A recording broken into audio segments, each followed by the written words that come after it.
Assalamualaikum warahmatullahi wabarakatuh.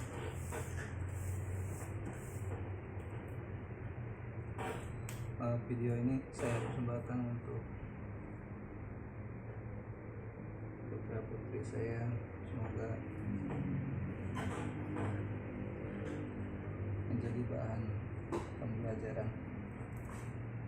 Mudah-mudahan bisa berguna dan bermanfaat untuk kehidupan masa yang akan datang. Semua terkait mengenai tahapan-tahapan perbaikan motherboard MacBook maupun laptop. Untuk bisa memahami bagaimana proses perbaikan MacBook dan laptop, maka mau tidak mau harus mengenal komponen-komponen dasar elektronika.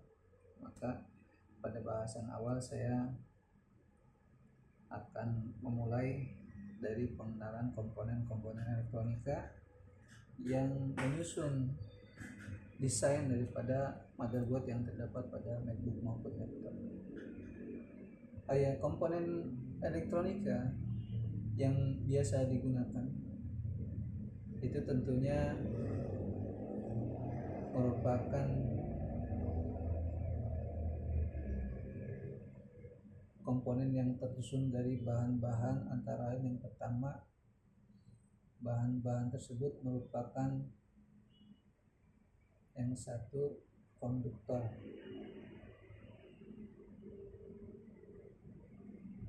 yang kedua bahan isolator, yang ketiga adalah bahan semi konduktor. Nah, tiga bahan penyusun ini memiliki fungsi. Yang pertama konduktor. Konduktor ini merupakan bahan yang sangat bagus, sangat baik untuk mengalirkan arus listrik. Bahan-bahan konduktor ini antara lain diantaranya yaitu yang pertama bahan-bahan yang memiliki unsur logam seperti kawat, yang kedua tembaga, timah,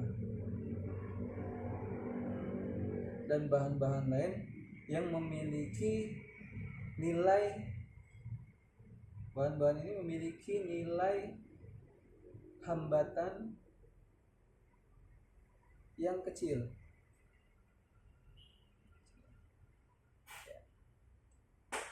Sehingga dengan hambatan yang kecil ini, arus listrik yang mengalir itu tidak terhambat karena hambatannya kecil, dapat mengalir dengan bebas. Karena perlu kita pahami, di dalam satu sumber tegangan listrik, contoh baterai atau aki, ini di dalamnya kutub positif, kutub negatif. Di dalamnya ini terdapat muatan listrik. Muatan listrik ini biasanya terdiri dari muatan listrik positif dan muatan listrik yang negatif. Nah, di dalam satu sumber tegangan listrik, pada baterai, pada charger, pada MagSafe, itu di dalamnya ini terkumpul atau berisi muatan listrik. Muatan listrik di dalam sumber tegangan ini ada yang namanya muatan listrik positif, ada yang berisi muatan listrik negatif.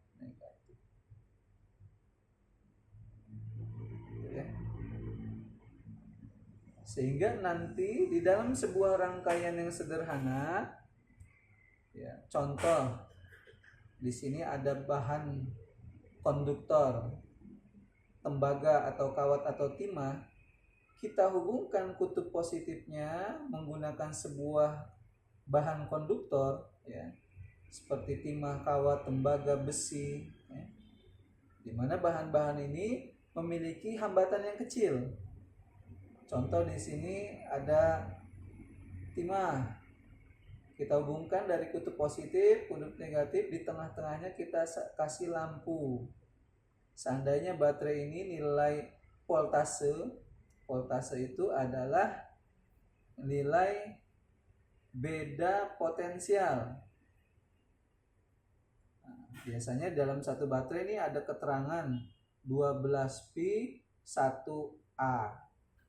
Berarti nilai tegangannya atau beda potensial antara kutub positif dan negatif, ya, nilai perbedaannya ini adalah 12 volt. Itu beda potensial atau tegangan. Sedangkan 1A ini merupakan 1 ampere. 1 ampere ini menandakan besaran arus. 1 ampere. Ampere ini adalah satuan arusnya. Artinya satuan muatan. Nilai muatan yang terkandung di dalam sumber tegangan ini sebanyak 1 ampere. Tetapi tegangannya adalah 12 volt. Tegangan adalah beda potensial. Nilai beda potensial antara kutub positif dan kutub negatif di sini terteranya 12 volt. Berarti yang 12 volt ini adalah tegangan, voltase, 12 pi, satuannya volt, voltage, sedangkan ini tegangan, ya.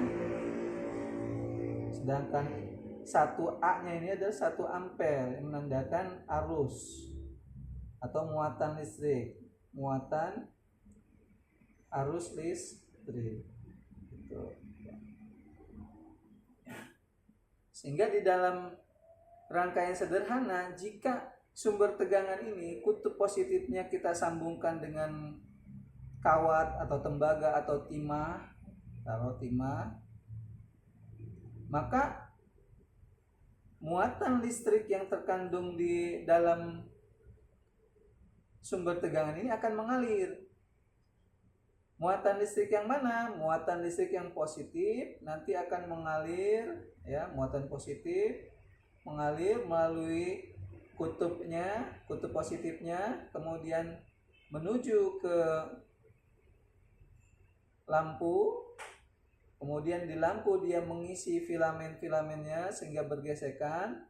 Maka gesekan muatan listrik positif ini terhadap kawat filamen di dalam lampunya akan menimbulkan energi panas, sehingga panas tersebut berubah dari panas menjadi cahaya, energi panasnya.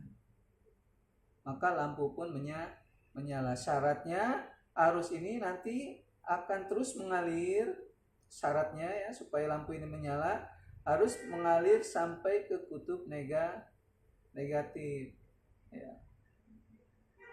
Nah, ini muatan listrik positifnya, ya, menuju ke kutub negatif sehingga bercampurlah muatan positif di area penyimpanan arus negatif.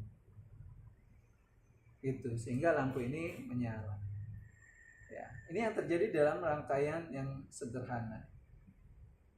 Sebenarnya pada saat terjadi aliran arus listrik dari positif menuju negatif, ya, dengan melalui satu buah lampu ini, ya, sebenarnya kita harus pahami bahwa muatan arus negatif ini sebenarnya sedang mengalir bersamaan dengan mengalirnya positif ke negatif. Muatan listrik negatif juga, ya, secara bersamaan mengalir menuju ke kutub. Kita lihat negatifnya dengan merah. Muatan listrik negatif mengalir menuju ke kutub positif. Gitu. Sehingga, Ya, secara bersamaan dalam rangkaian sederhana ini terjadi aliran muatan listrik. Ya. Muatan listrik positif ya, mengalir dari kutub positif menuju negatif.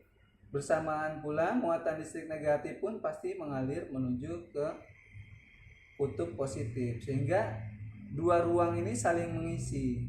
Ruang yang terisi oleh muatan listrik positif akan terpenuhi pula dengan muatan negatif ya. Sedangkan ruang yang berisi muatan negatif akan dipenuhi pula oleh arus listrik positif. Sehingga apa?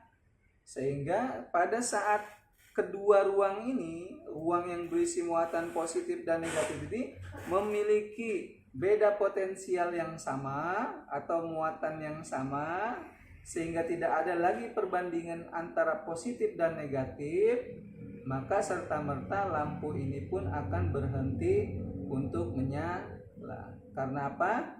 Karena tidak ada lagi arus listrik yang mengalir, baik itu dari kutub positif ke negatif maupun dari negatif ke positif. Karena apa? Karena kedua ruang yang berisi muatan positif dan negatif memiliki nilai potensial yang sama.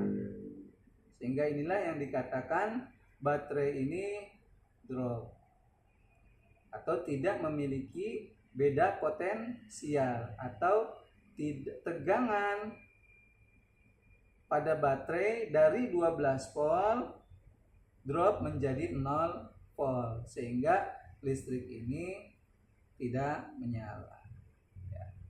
Ya demikianlah pengenalan awal tentang dasar daripada listrik.